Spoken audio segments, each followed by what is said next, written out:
Eksperimenti që nuk duhej të bëhej kurrë.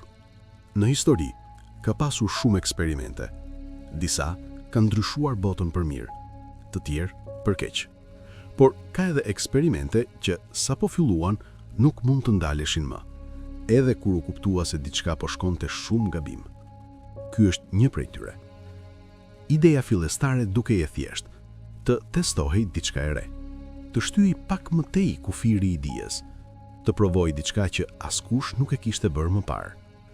Askush nuk e priste se pasojat do t'ishin kaq të mëdha.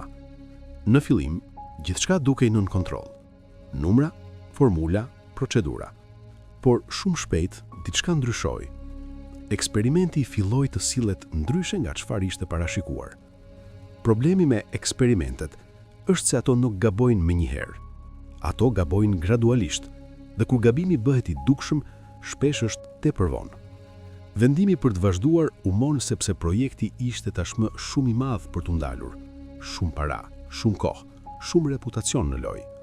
Dhe kështu, një test u kthye në rrezik, një ide në pasojë, një eksperiment në paralajmërim. Sot, ky rast studiohet jo për atë që u arrit, por për atë që pothuajse u humb, sepse tregon një të vërtet të thjeshtë. Jo çdo gjë që mund të bëhet, duhet të bëhet. Pyetja nuk është çfarë po testojnë. Pyetja është, a jemi gati për pasojat? Sepse disa eksperimente nuk dështojnë. Ato na mësojnë diçka më të frikshme. Kufijt ekzistojnë për një arsye.